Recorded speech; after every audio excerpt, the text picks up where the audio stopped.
So in this, we'll focus on what the thyroid gland is, where is it located. The thyroid is an endocrine gland, which means it produces a substance called hormone, which affects various functions of the body because it affects every cell in the body.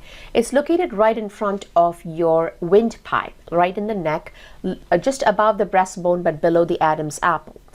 Proper functioning of the thyroid is important because its absence is almost incompatible with life. Sometimes even a hyper-functioning thyroid can be incompatible with life if not treated early enough. Now, two hormones we discussed are being produced by the thyroid, T4 and T3. The T3 is the active hormone. Now, if it is low, your metabolism actually goes down by 40%. But when it's high, it can go as high as 60 to 100%.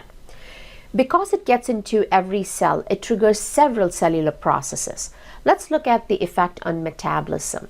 It helps with digestion, therefore breakdown of the food, absorption of nutrients. It helps keep the blood sugar on an even keel. It helps with energy production. Libido is normal if the thyroid is working. Menstruation is also affected if there's an abnormal thyroid. Again, any abnormalities can present as a problem with digestion, liver, or gallbladder function. Bowel movements are affected by the thyroid. So you will have slow bowel movements in low thyroid and diarrhea in higher functioning thyroid.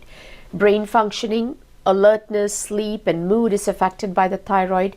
The musculoskeletal activity, the strength and the build of the muscles is also affected by the thyroid. And you find that a lot of times if the muscles are, you work your muscles, you are unable to build the muscles if you have a low functioning thyroid. The vascular system, pumping of the heart is affected by the thyroid. Blood pressure is affected by the thyroid. Cholesterol can go high if your thyroid is low. So again, very important to understand, low thyroid can lead to difficult to treat heart failure. So can high thyroid lead to abnormal heart rhythms. Skin changes, the sweat glands actually will become small and scarred if you have not a good functioning thyroid. Therefore, the skin becomes dry and coarse and rough, almost like sandpaper. Hair thickness goes down, hair begins to fall, and we tend to have a brittle quality of the hair. Nail quality is also poor with ridges. So it's an anti-aging, energy-producing, digestive hormone, really affecting every part of your body. So we'll get into the symptoms of a low-functioning and high-functioning thyroid in the next video.